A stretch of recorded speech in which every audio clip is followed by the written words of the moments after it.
Hello everyone, this is Saumya and welcome to my channel get enrol with Saumya. आज हम BEd lesson plan में science के lesson plan number 4 discuss करेंगे। तो start करते हैं। पाठ योजना हम हमेशा की तरह डालते हैं। मैं पहले भी बता चुकी हूँ और फिर से बता रही हूँ कि आपका जो फॉर्मेट है आपके कॉलेज का, प्लीज आप उस के अकॉर्डिंग बनाइए।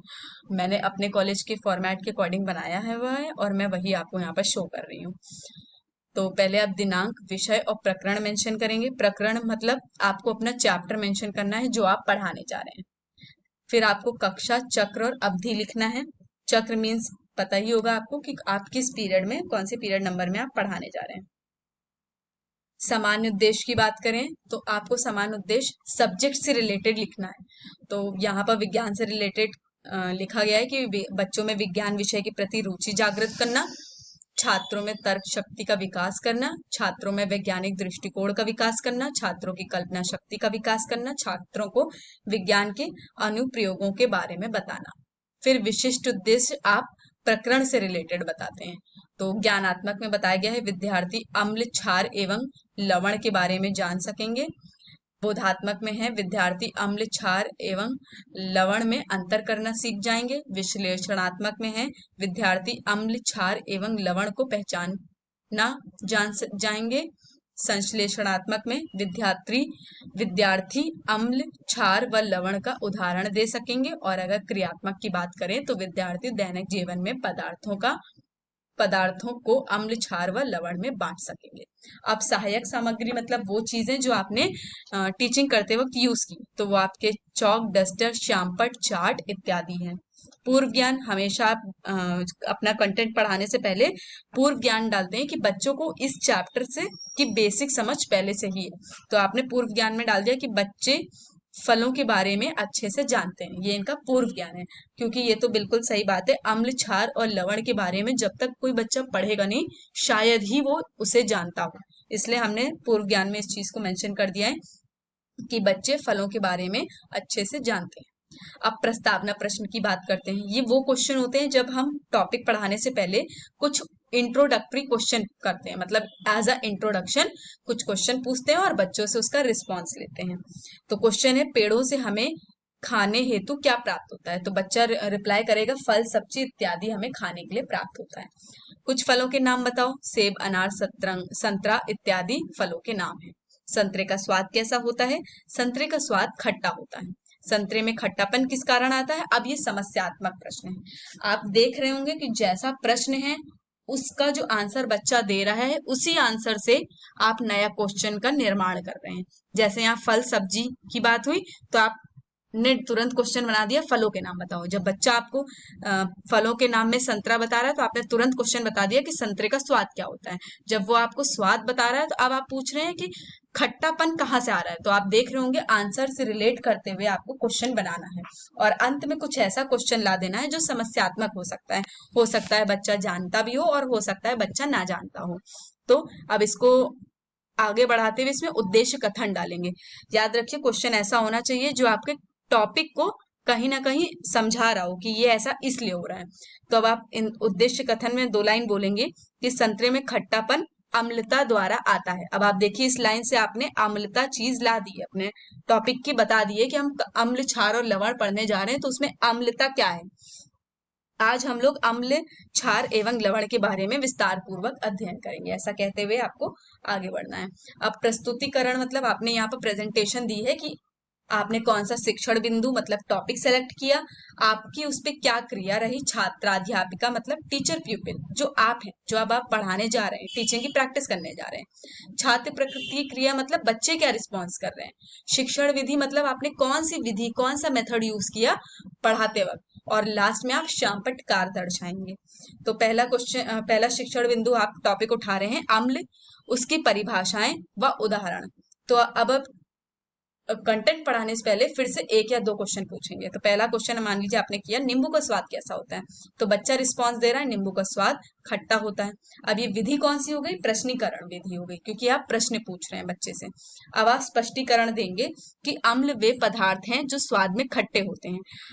आर हेनियस के अनुसार अम्ल वे यौगिक हैं जो जल में घुलकर हाइड्रोजन आयन देते हैं।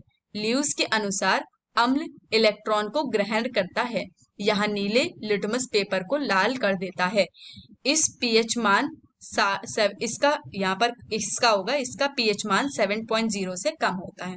उदाहरण एसिटिक अम्ल CH3COOH सिरकों में पाया जाता है। सल्फ्यूरिक अम्ल H2SO4 बैटरी में। सिट्रिक अम्ल नींबू एवं संतरा में। अब आपकी इस क्रिया पे बच्चों का क्या रिस्पॉन्स होगा, छात्र प्रतिक्रिया क्या होगी, वो आपकी बातों को ध्यानपूर्वक सुनेंगे। विधि कौन सी हो गई, व्याख्यान, क्योंकि अब आप यहाँ पर एक्सप्लेन कर रहे हैं। अब आप शामपट्ट कार्य दिखाएंगे, ये आपको हमेशा शॉर्ट में दिखाना होता है। ऐसा नहीं है कि आपने जितना स्पष्टीकरण होगा वो आप पूरा लिख दोगे, ऐसा तो पॉसिबल नहीं है। तो आपको बिल्कुल शॉर्ट में ही अपनी चीजों को यहाँ पर दर्शाना है। तो आपने लिख दिया अम्ल, स्वाद खट्टा, H+ आयन, pH 0 से 7.0 तक, लाल लिटमस पेपर किसमें कन्वर्ट हो रहा है, नीले से। फिर उदाहरण आपने यहाँ पर लिख दिया एसिटिक एसिड और सल्फ्यूरिक एसिड।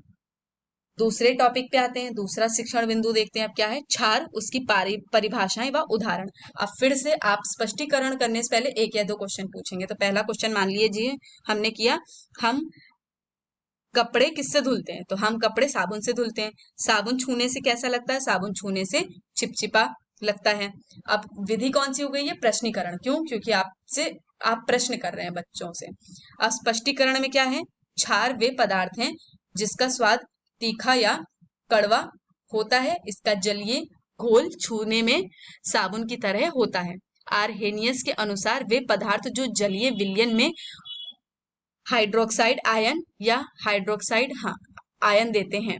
लेविस के अनुसार lone pair donor is called base, या जो इलेक्ट्रॉन को त्यागता है क्षार कहलाता है। यहाँ लाल लिटमस पेपर को नीला कर देता है, इसका पीएच मान 7.1 से 14.0 तक होता है। सबसे अधिक पीएच NaOH का 14 होता है। उदाहरण है आपका कॉस्टिक सोडा, बुझा चूना, कैल्शियम ऑक्साइड।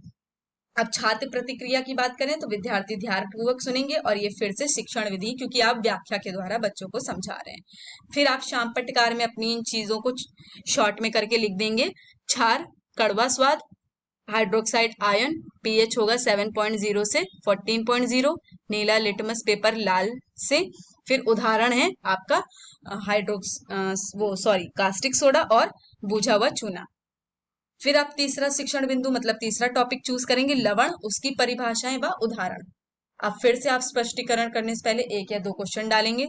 यह क्या है, छात्र या अध्यापक द्वारा लिखते हुए, तो यहाँ दिखाते हुए, सॉरी ये दिखा रहे हैं, आप यहाँ पर दिखा रहे हैं कि ये क्या है, तो बच्चा बोल रहा है ये नमक है। नमक से क्या होता है, नमक से सब्जी में स्वाद आता है। ये कौन सी विधि हो गई, प्रश्नीकरण विधि।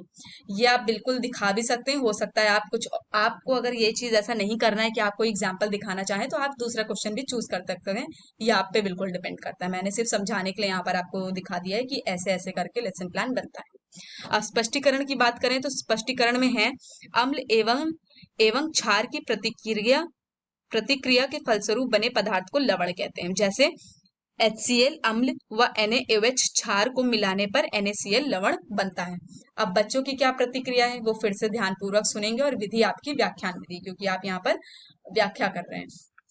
आगे आप यहाँ रिएक्शन भी करके दिखा रहे हैं कि HCl plus NaOH gives NaCl plus H2O। उदाहरण के तौर पर आपने यहाँ पर फिटकरी का एग्जाम्पल दिया है, साधारण नमक का एग्जाम्पल दिया है, धावन सोडा का और खाने वाले सोडा का एग्जाम्पल दिया हुआ है। अब अगर हम लवण की बात, अब यहाँ पर हमने शामपट्टकार में शॉर्ट में दर्शा दिया है कि लवण क्या है, अम्ल एवं क्षार की प्रतिक्रिया स्वरूप। HCl प्लस NaOH मतलब आपने रिएक्शन भी करके दिखा दिया और उदाहरण भी यहाँ पर शो कर दिया है। अब आगे बढ़ते हैं, बोधात्मक प्रश्न मतलब आपने पूरे तीनों शिक्षण बिंदु से क्या क्या क्वेश्चन आपके क्लियर हुए हैं बच्चों को, वो आप यहाँ पर क्वेश्चन लिख के रहे हैं कि अम्ल क्या है, लवण क्या है, अम्ल व क्षार का पीएच मान बताओ, अम्ल किस रंग के लिटमस पेपर को किस रंग में बदलता है, क्षार क्या है। अब शामपट्टकार आपको दिखाना पड़ता है, आप एक तरफ लिखेंगे दिनांक, विषय, प्रकरण, और दूसरी तरफ कक्षा, चक्र, अवधि। अब मैं पहले भी बता चुकी हूँ कि ब्लैक बोर्ड पे सही कार्य करने का तरीका यही है कि आप ब्लैक बोर्ड को दो भागों में विभाजित करिए। आप पहले एक भाग को पूरा करेंगे, उसके बाद जब आपका स्पेस इधर खत्म हो जाएगा तभी आप दूसरे भाग में लिखना शुरू करेंगे। टीचिंग करने का सबसे सही तरीका यही है। अब क्वेश्चन का आंसर दे रहे हैं, अम्ल क्या है, तो आपने स्वाद लिख दिया, खट्टा, किसका, अम्ल का। लवण क्या है, देखिए मैंने बहुत शॉर्ट में यहाँ पर दिखाया गया, इसी तरह आप भी अपना शामपटकार बहुत शॉर्ट में ही दिखाएंगे। तो अम्ल प्लस क्षार गिव्स लवण। फिर अम्ल व क्षार का पीएच मान बताओ, तो अम्ल का पीएच है 0 से 7.0, क्षार का पीएच है 7.1 से 14.0। अब क्वेश्चन है, अम्ल किस रंग के लिटमस पेपर को किस रंग में बदल रहा है, तो आपने लिख दिया लाल, लिटमस नीला। किसके लिए हो रहा है ये, अम्ल के लिए। क्षार क्या है, तो क्षार का स्वाद कड़वा है। अब निरीक्षण कार मतलब इन्वेस्टिगेशन। बच्चे जब शामपट कार्य कर रहे थे तो छात्राध्यापिका द्वारा कक्षा का निरीक्षण पूरी कक्षा में घूम घूम कर किया। तो यही चीज है कि आप जब बच्चे को आपने बोल दिया कि ब्लैक बोर्ड वर्क अपने रफ कॉपी में नोट करो, तो आपका क्या काम होगा, आप पूरी कक्षा में घूम घूम कर निरीक्षण करेंगे, इन्वेस्टिगेट करेंगे कि बच्चे ये वर्क नोट कर रहे हैं कि नहीं, और कुछ गलती हो रही है तो आप उन्हें उसको सुधारने के भी मौका देंगे। पुनरावृत्ति प्रश्न मतलब रिवीजन क्वेश्चन। तो अब हम एंड में वैसे भी चैप्टर के बाद रिवीजन करवाएंगे, तो आपने रिक्त स्थान भरो में 2 क्वेश्चन डाल दिया, जैसे अम्ल का पीएच मान डैश से कम होता है, अम्ल व क्षार की प्रतिक्रिया के फलस्वरूप बने पदार्थ को डैश कहते हैं। सॉरी। फिर सही व गलत बताओ में आपने 2 क्वेश्चन डाल दिए। क्षार का पीएच 7.1 से 14 तक होता है, H2SO4 क्षार का उदाहरण है। फिर आपको लास्ट में गृह कार्य मतलब होमवर्क देके ही आपको अपना लेसन प्लान समाप्त करना है। तो यहाँ पर आपने लिख दिया NaCl, NaOH, CH3COOH, HCl, CaO, H2SO4 में से अम्ल, क्षार व लवण छांटो। तो आज के लिए सिर्फ इतना ही। Please don't forget to like, share and subscribe. इसी तरह आगे के लेसन प्लान्स को जानने के लिए मेरे चैनल को लाइक, शेयर, सब्सक्राइब करना ना भूलें। Thank you. आज के लिए बस इतना ही।